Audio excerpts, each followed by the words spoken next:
Ici Adam et Elias. Aujourd'hui, nous partons à la découverte du merveilleux climat tropical de Porto Rico. Attachez vos ceintures car ce sera une aventure pleine de surprises et de rires. Ah, Porto Rico, l'île du soleil et de la pluie. C'est comme si la météo ne pouvait pas se décider entre un jour de plage ou un jour de sieste sous la pluie. On peut dire que le climat d'ici est aussi indécis qu'un chat devant une boîte vide.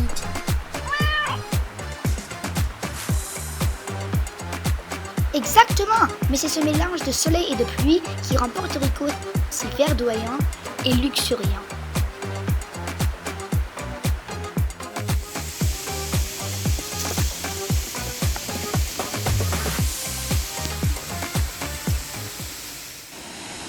Environ un tiers de la surface terrestre est couverte de forêts, parmi lesquelles près de la moitié sont des forêts tropicales.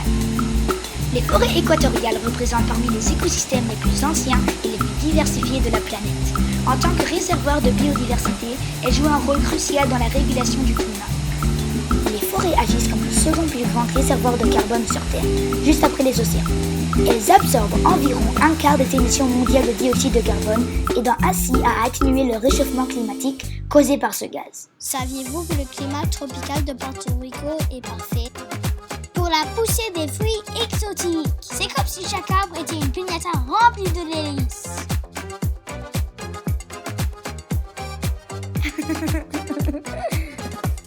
J'aimerais bien secouer un arbre et voir tomber des mangues et des ananas à la place de feuilles. Ce serait génial! Mais attention à ne pas se prendre une noix de coco sur la tête. Ce serait une expérience fructueuse, mais douloureuse. Parlons maintenant de la forêt tropicale de Porto Rico. C'est un endroit mystérieux et fascinant. La forêt tropicale regorge de secrets et de créatures étranges. On se croirait presque dans un film d'aventure. Ou comme dans un jeu vidéo, où chaque pas peut cacher une surprise, comme un singe farceur ou une plante carnivore. Je préférerais rencontrer un singe farceur qu'une plante carnivore. Au moins on peut rire avec des singes. C'est sûr, mais bon, tant que nous restons sur les sentiers balisés, nous devrions être en sécurité. En parlant de sécurité, n'oubliez pas de mettre de la crème solaire et d'apporter de l'eau.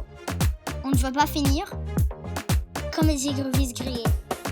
Alors les amis, merci d'avoir découvert avec nous le mystère et la beauté du climat tropical de Porto Rico.